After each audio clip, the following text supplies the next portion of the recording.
Boker Tov, nous sommes le 18 mai 2021, c'est l'heure du premier journal d'information en direct de Jérusalem sur Radio Kalita.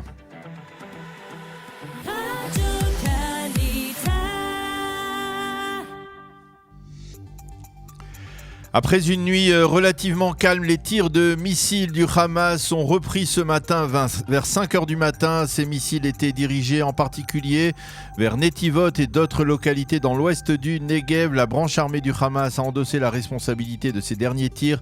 Selon des sources palestiniennes, Tsahal a continué à bombarder des positions du mouvement terroriste et du djihad islamique dans la bande de Gaza. Au total, 60 avions de chasse israéliens ont bombardé durant la nuit des dizaines de cibles palestiniennes. À noter également que 6 roquettes ont été tirées hier soir à partir du territoire libanais en direction d'Israël. Mais ces 6 roquettes se sont finalement abattues en territoire libanais. L'armée israélienne a réagi en tirant en direction des rampes de lancement de ces roquettes. Au sein de Tsahal, on enquête pour déterminer qui les a tirées. À Metula, la localité qui est le plus au nord d'Israël, les abris publics ont été ouverts hier soir, mais la vie normale a très rapidement repris le dessus.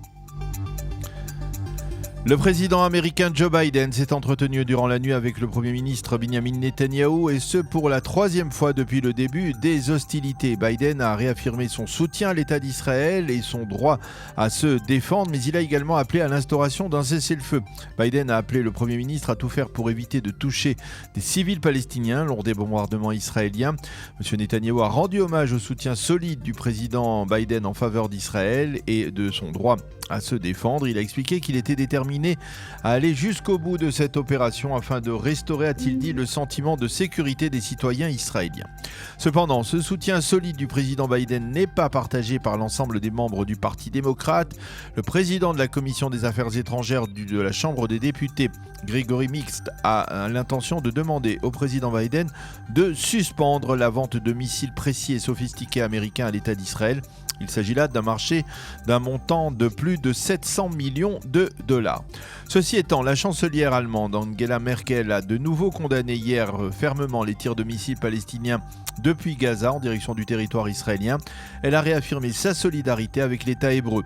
Quant au président de la République, Emmanuel Macron, il a souligné la nécessité de mettre un terme aux hostilités, un appel qui a été appuyé par le président égyptien Al-Sisi. Le président français a réaffirmé toute sa confiance, a-t-il dit, aux efforts de médiation entrepris par les Égyptiens. Le tribunal de paix de Tel Aviv a décidé de prolonger la garde à vue d'un arabe israélien qui est soupçonné d'avoir provoqué l'incendie d'une maison arabe dans la ville de Yafo la semaine dernière. Au cours de cet incendie, un jeune arabe israélien de 12 ans avait été très grièvement brûlé.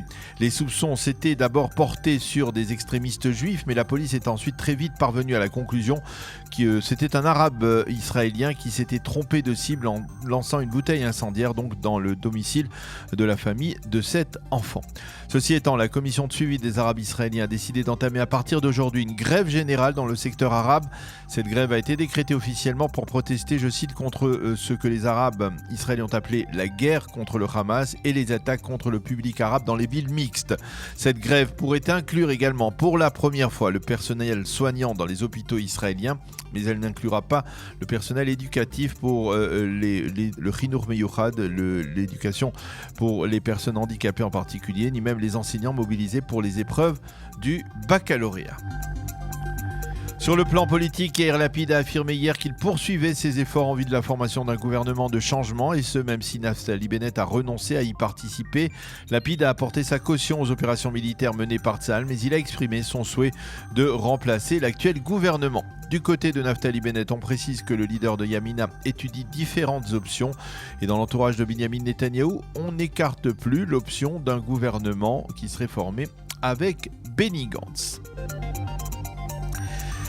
Et puis enfin, la police enquête sur les circonstances du drame qui a coûté la vie à 2 chassidim de Karlitz dimanche soir au moment de l'entrée de la fête de Shavuot. Une tribune dressée dans la grande et nouvelle synagogue du Rabbi de Karlitz à Givat Zeev près de Jérusalem s'est effondrée sous des dizaines de fidèles en tuant 2 et en blessant plus de 200 autres. Les 2 victimes sont un enfant de 13 ans, Meir Globerman, et le Rav Mordechai Binyamin Rubinstein, âgé de 23 ans. Et puis enfin, pour terminer sur une note plus réjouissante, c'est ce soir que la chanteuse israélienne Eden Alene se produira dans le cadre des demi-finales du concours Eurovision de la chanson qui se tient cette année à Rotterdam. En raison de la tension sécuritaire actuelle dans la région, Eden Alene est accompagnée en permanence par 2 agents de la sécurité israélienne et par des agents de police hollandais. On lui souhaite bien entendu bonne chance.